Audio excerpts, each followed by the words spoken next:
अस्सलाम वालेकुम। इलेक्शन 2024 के हवाले से इस वक्त हम इकबाल मंजिल सियालकोट में हैं।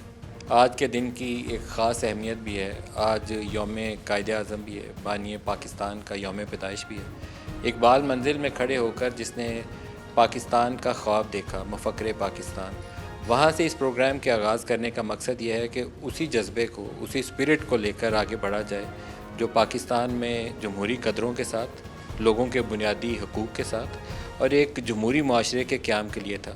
मुसलमानों के लिए अलग वतन के क़याम का तसव्वुर ही इसीलिए था कि उनको आज़ादी के साथ, अपनी मर्ज़ी के मुताबिक और अपने रस्म और रिवाज के मुताबिक आज़ादी के साथ ज़िंदगी बसर करने का मौका मैसर आए। तो इकबाल की जो तालीमात थीं, जिसको कायद-ए-आज़म मोहम्मद अली जिन्ना ने अमली जामा पहनाया, आज के इस प्रोग्राम में हम ना सिर्फ इलेक्शन की उस ट्रांसमिशन का आगाज़ करेंगे, पाकिस्तान भर से जो बड़े हलके हैं जहां बड़े मुकाबले होंगे, तमाम उन हलकों में लेकर जाएंगे और जज्बा पीछे वही होगा जो बानियाने पाकिस्तान अल्लामा मोहम्मद इकबाल और कायद-ए-आज़म मोहम्मद अली जिन्ना ने इस अलग वतन के क़याम के लिए देखा था।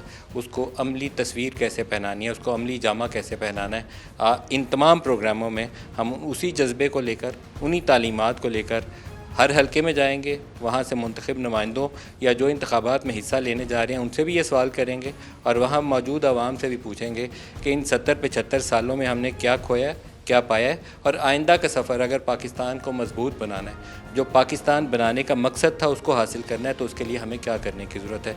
अल्लामा इकबाल के इस घर से उसी जज्बे को लेकर निकलेंगे और कूचा कूचा, नगर नगर, हर शहर में जाएंगे और यही सवाल लोगों से पूछेंगे और इंशाल्लाह जब हम 8 फरवरी तक पहुँचेंगे तो हम एक ऐसी मंजिल तक पहुँच चुके होंगे और कुछ ऐसे सवालात, बुनियादी सवालात का जवाब हमारे पास होगा जो लोग एक अपनी मुंतखब क़यादत से तवक्को रखते हैं। क्या वो वजूहात हैं कि आज तक पूरी नहीं हो पाई और क्या वो रास्ता है जिसके ऊपर चलकर हम उस मंजिल के हसूल को यकीनी बना सकते हैं। तो यहीं से सफ़र का आगाज़ करते हैं, चलते हैं बाकी पूरे शहर के मुख्तलिफ़ इलाकों के अंदर भी और मुंतखब लोगों के पास भी और आवाम के पास। आइए।